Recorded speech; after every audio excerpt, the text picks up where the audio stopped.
bien, bonjour à tous les amis, j'espère que vous allez bien. C'est Antox de la chaîne WFB.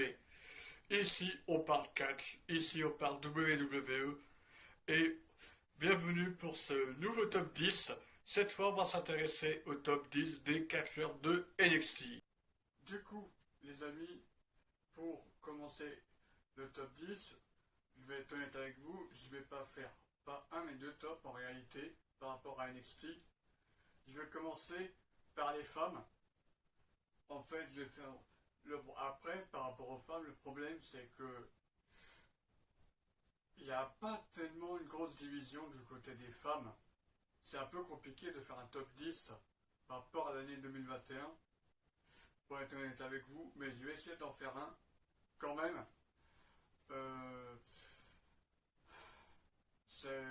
Alors, il y a des catcheuses qui ne sont plus là aussi, dû aux coupures budgétaires aussi, que je vais citer dans cette vidéo.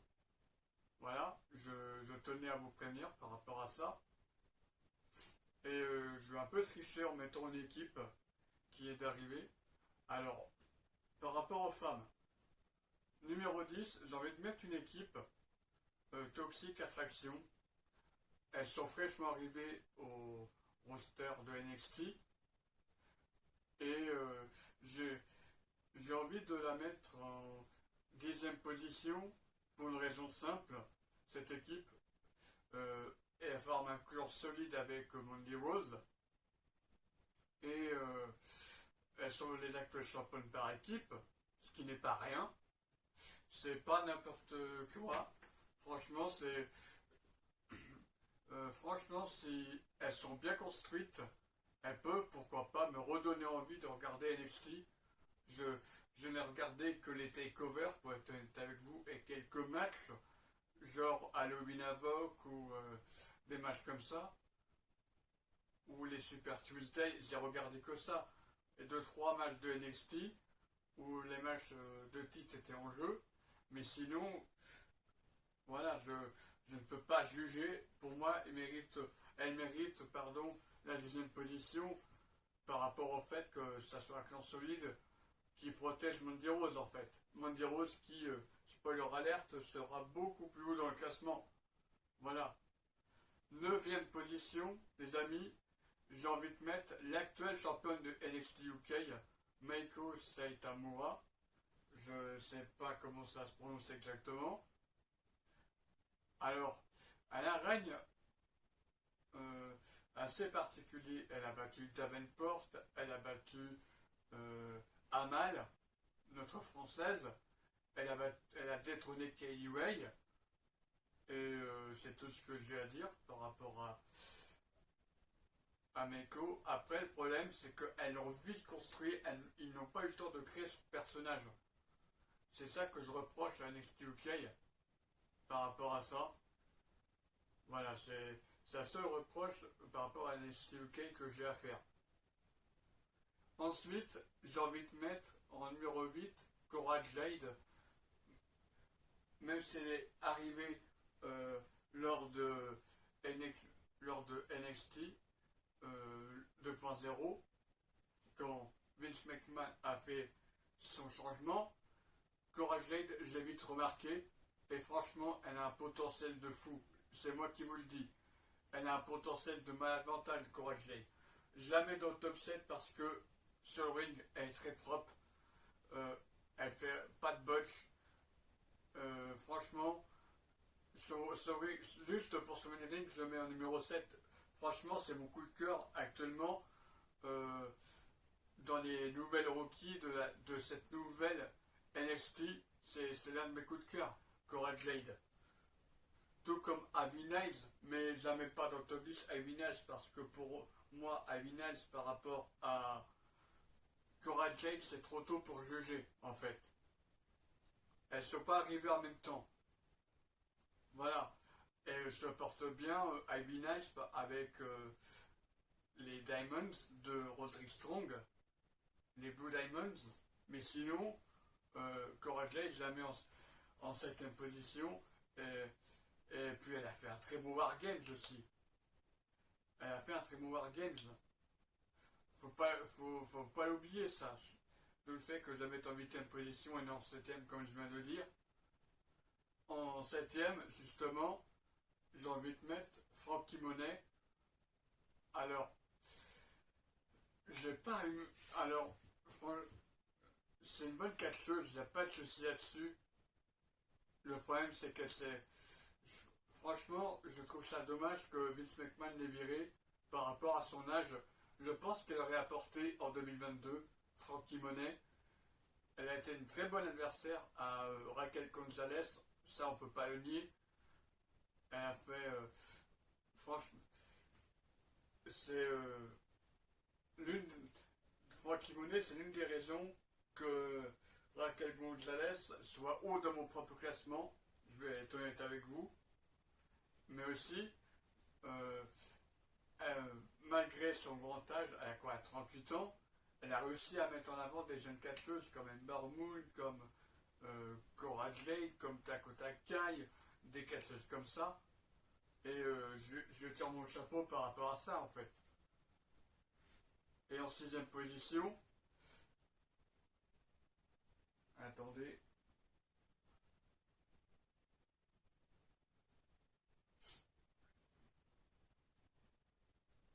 en 6e position, j'ai envie de mettre tout simplement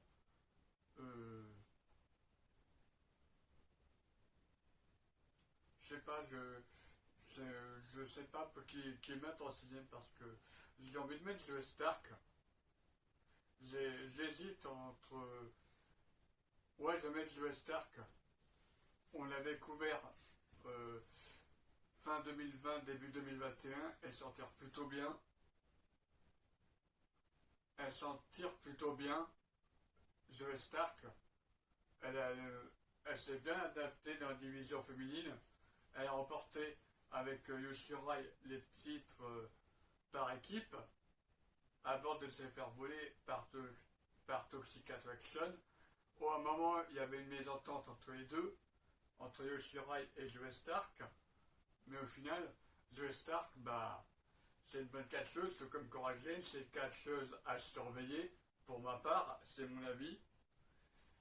C'est une catcheuse qu'il faut absolument surveiller, tout comme Ivy Niles. Voilà, c'est tout ce que j'ai à dire par rapport à NXT du côté des femmes. Maintenant, on va passer au top 5. Vraiment, le top 5 féminin. Et en top 5, j'ai envie de mettre Mandy Rose pour ce retour incroyable chez NXT. Elle a changé de look, de personnage. Elle est leader de Toxic Attraction. Elle est une très bonne méchante, une bonne heal. Avec Toxic Attraction, elle terrasse tout de leur passage, que ça soit dans la division solo et par équipe actuellement. Elles ont fait un très bon Wargames, elles se sont alliées avec Dakota Kai. Rien à dire par rapport à ça. Mandy Rose mérite totalement, en plus, mais c'est la championne actuelle de NXT. Il faut absolument la surveiller, Mandy Rose elle aussi, parce qu'elle s'est très bien renouvelée, d'où le fait que je la mette en 5e place. Après, il y a des catcheuses qui sont beaucoup plus NXT, qui sont beaucoup plus anciennes, qui pour moi méritent un peu plus d'être sur le podium. Yoshirai, j'ai envie de la mettre en numéro 4. Ça a été une très bonne championne NXT durant l'année 2020. Ça a été une bonne championne par équipe avec Joe Stark. Voilà. Ember Moon, j'aurais pu la mettre aussi dans mon classement. Genre, avec Joe Stark. C'est pour ça que j'hésitais par rapport à Joe Stark. Mais voilà, Ember Moon, elle mérite autant que Joe Stark. Elle a fait un retour pas ouf non plus, mais quand même, elle a fait des Wargames, elle a fait elle a fait plein de trucs. Elle a eu des matchs pour le titre face à Yoshirai, par exemple, Raquel Gonzalez. Elle a eu des matchs pour le titre. Malheureusement, elle n'a jamais pu le remporter, mais ces matchs étaient qualitativement bons. Même avec Rhea Ripley en 2020, avant que Rhea Ripley soit transférée euh, au roster principal, elle était pas mal, Ember Moon en équipe. Voilà, c'est tout ce que je tiens à dire par rapport à Ember Moon. Voilà. Après, pour revenir à Io Shirai, c'est une très bonne catcheuse, il n'y a pas de souci là-dessus. Sinon, je n'attends qu'une chose, c'est que Shirai franchisse le roster principal. Pour moi, elle est prête pour aller au roster principal après WrestleMania 38. Il faut faire quelque chose avec Shirai. Elle a perdu les titres par équipe récemment. Pas si récemment que ça, mais bon, tu m'as compris. Elle a des matchs par-ci par-là. Mais voilà, sans plus. Pour moi, elle a fait le tour du côté de NXT, surtout cette année. C'est, pour moi, elle mérite la 4e place. 3e place, j'ai envie de mettre pour Dakota Kai, pour une raison simple. Ça a été une très bonne catcheuse, tout comme les deux autres que je vais mettre au classement. Alors, ça a été une très bonne alliée de Raquel Gonzalez avant le heel turn qu'elle a fait lors de son match face à lors du match entre Raquel Gonzalez et Mandy Rose. Elle a fait un bon heel turn, il n'y a pas de souci là-dessus. Ensuite, il y a eu Halloween Havoc où elle s'est déguisée en mange-mort ou en faucheuse, où elle a attaqué une nouvelle fois Raquel Gonzalez. Leur rivalité s'est terminée lors des War Games. Sinon, à part ça, Dakota Kai, ça a été en fait, Dakota Kai, elle me faisait clairement penser à Shawn Michaels, et Raquel Gonzalez, elle me faisait penser à Diesel ou à Kevin Nash, ou bien Big Daddy Cool, appelez-le comme vous voulez, mais voilà, ça me faisait penser à cette équipe-là, Dakota Kai et Raquel Gonzalez. Et Dakota Kai, ça a été une bonne catcheuse, une bonne alliée durant le règne de Raquel Gonzalez. Même si Raquel Gonzalez, des fois, elle défendait son titre clean, mais voilà, c'était quand même une bonne alliée de circonstance pour Raquel Gonzalez. Et en 2e position, j'ai envie de mettre Kylie Ray, pour une raison simple, son règne incroyable, sa défaite mémorable face à Meiko, et sinon, elle était très vite intégrée au sein de la division NXT. Elle a fait son 2e War Games. Rappelez-vous, il y a 2 ans, elle a fait les War Games de 2019 aux côtés de Bianca Belair, de Shayna Baszler et de je sais plus qui. C'était Io Shirai justement. Mais voilà. Sinon, à part les War Games de 2019, elle a eu un bon règne de NXT UK. Et ensuite, elle est arrivée au roster principal. Elle confronte Mandy Rose directement. Elle aide Raquel Gonzalez avec Cora Jade à combattre les sbires de Mandy Rose et Dakota Kai. Elle a fait un War Games incroyable. Et pour moi, rien que pour son investissement à NXT et son règne incroyable à NXT UK, elle mérite la 2e place. Juste pour ça, elle mérite la 2e place. C'est surtout son règne qu'on va retenir à Kylie Ray. Que ça soit en 2020 et en 2021, on va retenir que ça en fait.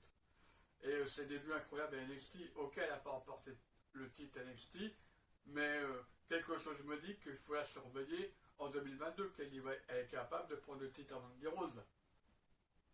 Et en première position, vous l'aurez deviné, je vais parler de Raquel Gonzalez. Ça a été la meuf à suivre en 2021. Elle était incroyable. Franchement, elle était incroyable. Faut pas dire le contraire, les amis.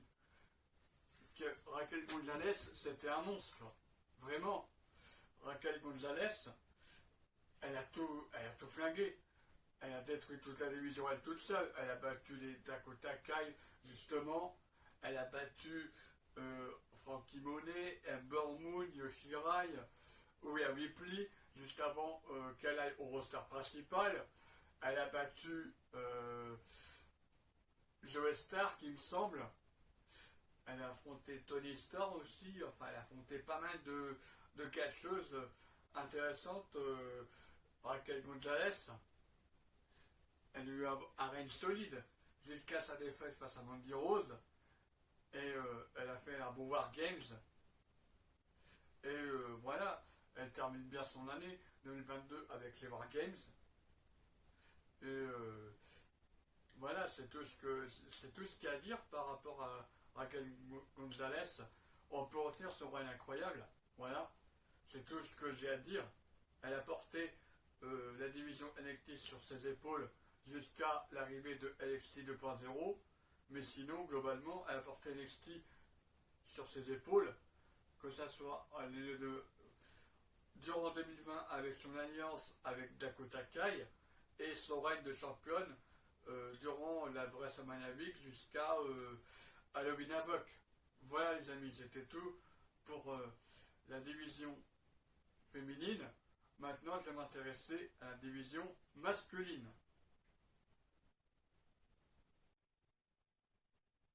Après avoir parlé des femmes, on va maintenant s'intéresser logiquement aux hommes.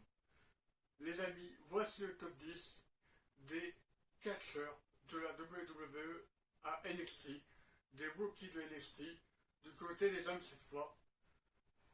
On va commencer par le numéro 10, les amis, Dexter Lumis. Dexter Lumis, pour une raison qui est assez simple, son personnage est divertissant. J'aimerais qu'il remporte un titre, ne serait-ce que le titre nord-américain ou le titre NXT.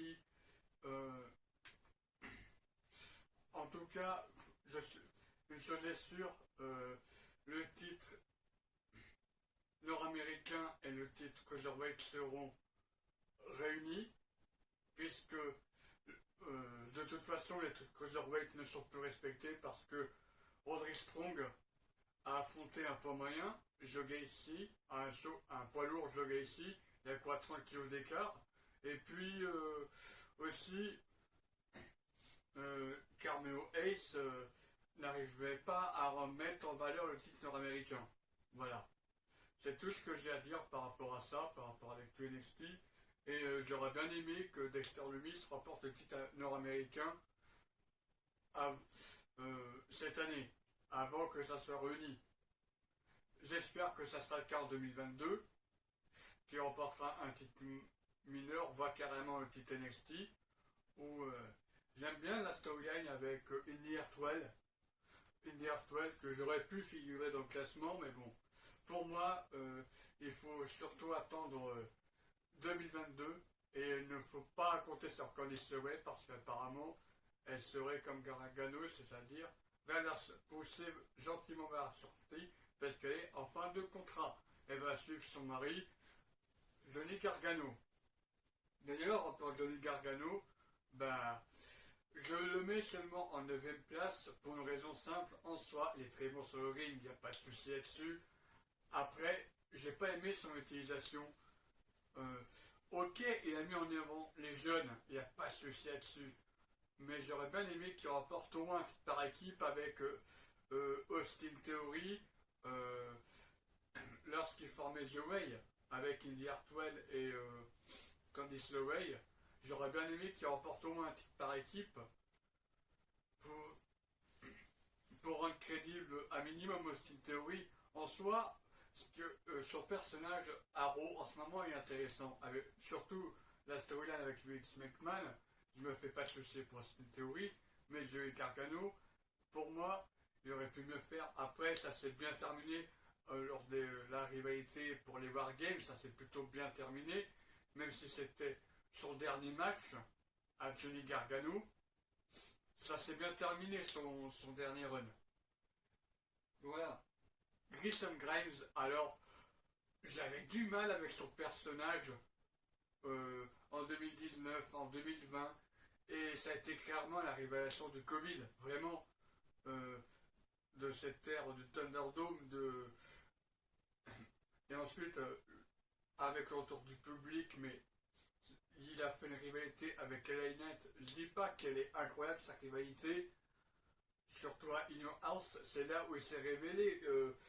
Crimson Grimes, j'ai adoré son personnage avec le storyline autour du $1 million, Belt, détenu par Ted DiBiase, le titre $1 million, le titre de Ted DiBiase qui a bien aidé, je trouve. Ça reste mon avis personnel. Après, c'est un personnage qui est assez marrant à suivre. Après aussi, j'ai bien aimé son association avec Dexter Lumis, sa rivalité qui était pas mal. Aussi, par rapport à Gargano et Lumis, j'ai oublié de le mentionner. J'ai adoré le passage avec MSK lorsqu'il y avait le match de la maison hantée là. Ils avaient fait la même chose avec Grayson Grimes. Il avait très bien joué son rôle par rapport à ça. Mais là, j'ai qu'une hâte, c'est de voir son évolution en 2022 avec Grayson Grimes. Là, je me mets en 8ème position parce qu'il y a des catcheurs qui sont un peu plus hauts, qui méritent, pour moi, un meilleur prestige. Alors, qui méritent une meilleure place par rapport à ce qu'ils ont apporté comparé aux 3 catcheurs que j'ai cités précédemment. Numéro 7, Kyle O'Reilly. Alors, il a fait une rivalité incroyable avec Johnny Gargano. Ça, on ne peut pas lui enlever. Ce qui bloque avec Kyle O'Reilly, c'est qu'il n'a pas remporté de titre, contrairement aux jeux de catcheurs que j'ai dit, que j'ai cités. Il n'a pas remporté de titre. Franchement, c'est dommage parce que s'il aurait remporté un titre, pour moi, il serait facilement 5e voire 4e. Pour ma part, c'est mon avis. C'est dommage qu'ils ne lui ont pas donné un titre. Voilà. C'est mon avis. Vous êtes libre de débattre là-dessus dans les commentaires, il n'y a pas de souci. 6e, et pas des moindres, Ilya Dragunov, pour une raison simple. Il a battu la streak de Walter. Son in-ring est incroyable. Il fait des matchs incroyables NXT UK.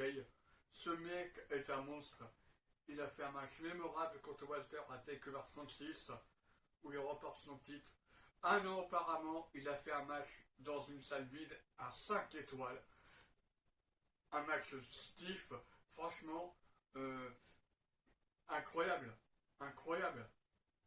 C'était le bon. En plus, c'était le retour du public à TakeOver 36. C'était le bon moment pour donner le titre à Ilya Dragunov. Et le match était spectaculaire.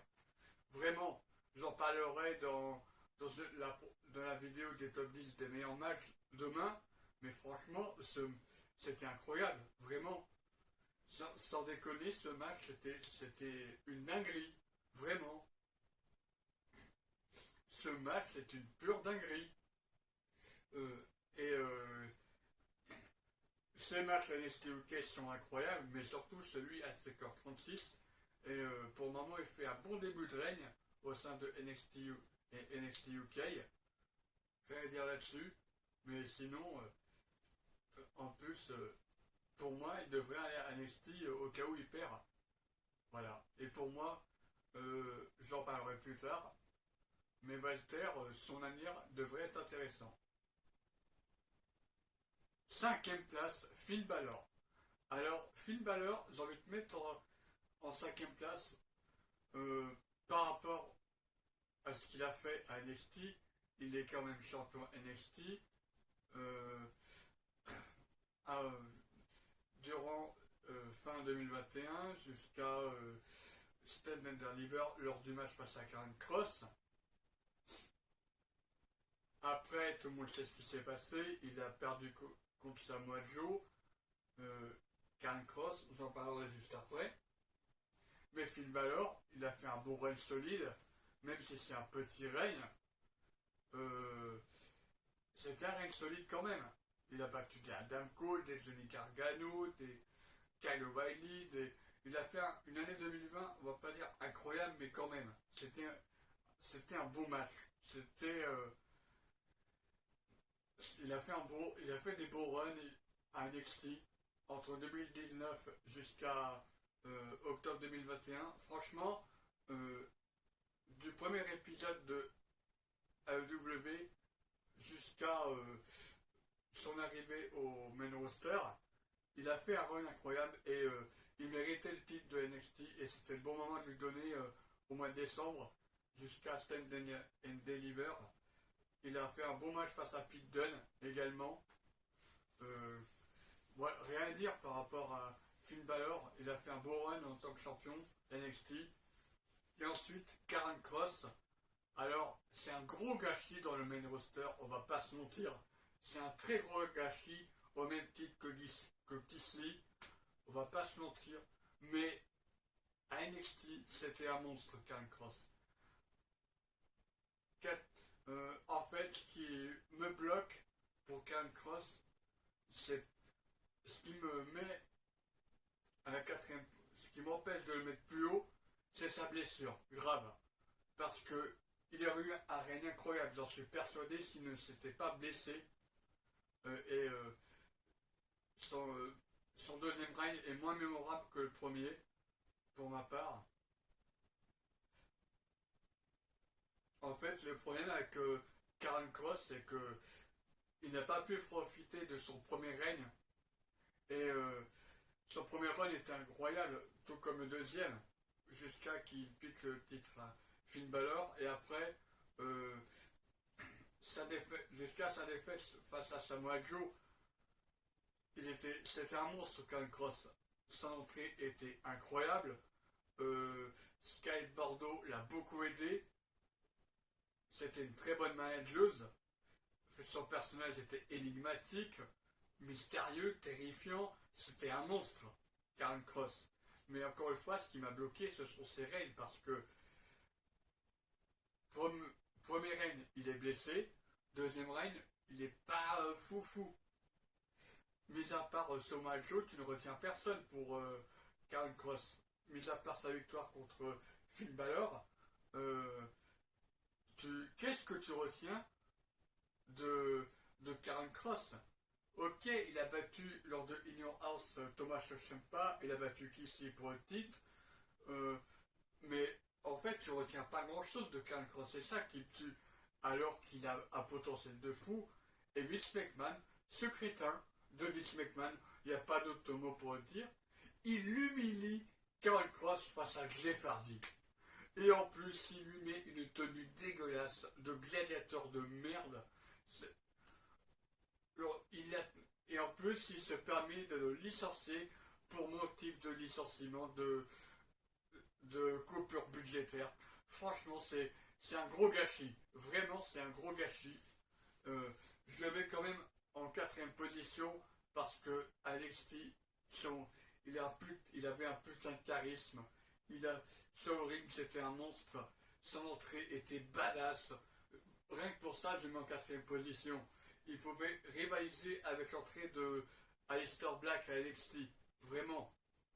S'ils font un concours tous les deux, il y a un match entre l'entrée de Aleister Black. Je pars pas de Malakai Black à la AEW, ça n'a rien à voir. Ou même le Fiend. Franchement,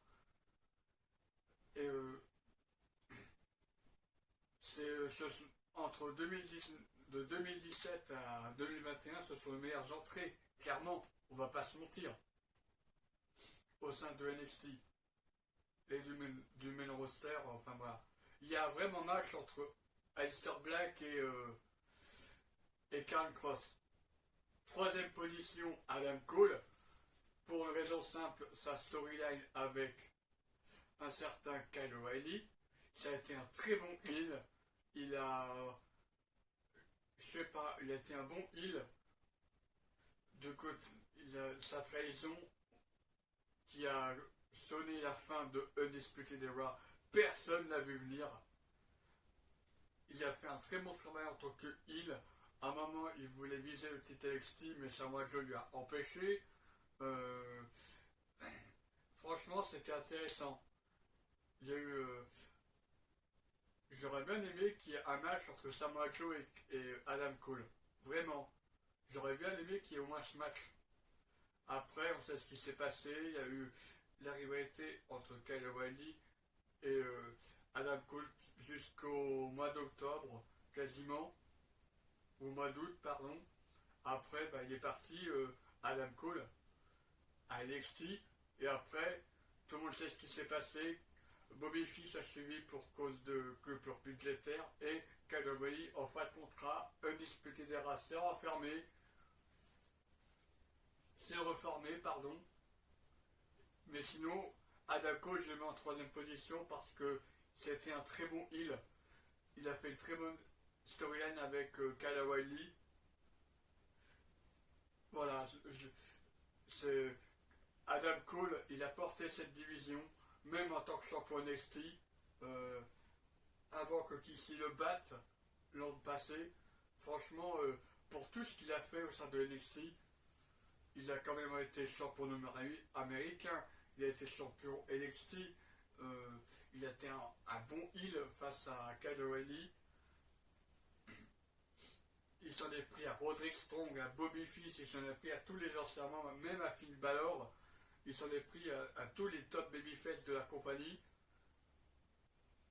Et c'était un monstre, clairement. Et il fait plutôt un beau run de côté de la AEW. Il est bien utilisé, je trouve. Voilà, c'est mon avis. D'où le fait que je mette Adako en troisième position. Et en deuxième position, je mets Thomas Ciampa parce que c'est un bon babyface. Il a bien été Timothy Thatcher avant son licenciement pour cause budgétaire. Merci Vince McMahon, encore une fois. Ça a été un bon champion par équipe. Et là, il termine en beauté cette année en remportant sa Goldie, son titre de champion du monde. Il a une bonne rivalité face à Braun Breaker, qui, spoiler alert, vient de se terminer aujourd'hui, puisqu'il a perdu contre Braun Breaker. Il a fait des bons Wargames, il a fait des très bons matchs solides, il a fait une rivalité incroyable contre le premier du classement, je vous en parlerai après, du premier du classement, lors de Stand and Deliver. Rien que le nom Stand and Deliver, vous êtes censé savoir de qui je parle par rapport à l'adversaire, puisqu'il est en première position. Rien que pour ça, je le mets en deuxième position pour le fait qu'il ait mis en avant certains catcheurs comme Timothy Thatcher, Walter justement, Johnny Gargano, Braun Breaker. Rien que pour ça, je le mets en deuxième position parce que en fait, il a su mettre en avant des catcheurs de NXT et de NXT 2.0 tout en remportant le titre. Et c'était mérité quand il a remporté le titre. Vraiment, c'était mérité. Et ensuite, première position, vous vous en doutiez, je vais parler de Walter. Walter, première position pour ce règne incroyable de plus de 800 jours, de 2018 jusqu'à 2021. C'était un monstre. Juste pour ça, je le mets en première position pour ce règne incroyable. Son match incroyable face à Ilya Dragunov. Il a fait un match de monde face à Thomas Ciampa. Son clan Imperium est solide. Il n'y a rien à dire. Pour moi, Walter mérite la première place. Ses matchs sont exceptionnels. Le mec, il fait quoi, 140 kilos. Il cache comme un cruiserweight. Des fois, il cache comme un cruiserweight. Et ses cons sont violents, stiff. Il a aucune pitié. Ce mec, Walter, il a perdu. Mais pour moi, il ne devrait pas aller à NXT. Non, pour moi, il faut qu'il aille au main roster. C'est pas possible. Faut qu'il fasse ses débuts. Je sais pas moi, je sais pas moi, Royal Rumble directement. Je sais pas moi. Mais pour moi, il faut qu'il parte de l'Europe. Faut qu'il aille directement au main roster. Pour moi, il n'a pas besoin de passer par la case NXT. Je suis désolé. À moins que Vince McMahon en ait besoin pour NXT 2.0, mais pour moi, il faut qu'il aille aux États-Unis. Pour moi, il n'a plus rien à prouver en Europe. Merci pour ce que tu as fait, Walter, au sein de NXT UK. T'as été un monstre. C'est ton match, franchement, j'en parlerai lors de ma vidéo des top 10 des meilleurs matchs, mais son règne était incroyable, vraiment. Franchement, j'ai rien d'autre à dire par rapport à Walter. Et c'était tout pour ma vidéo. Merci d'avoir regardé mon double top 10 au final. Désolé pour le titre putaclic. C'est pas vraiment putaclic parce qu'au final je fais deux top 10. Top 10 féminin puis top 10 masculin. Voilà. Mais voilà, c'est un top 10. J'aurais pu appeler ça top 20 ou comme vous voulez. Voilà. Prenez soin de vous. C'était Antox. Merci d'avoir regardé cette vidéo. Et ciao tout le monde. Merci les amis.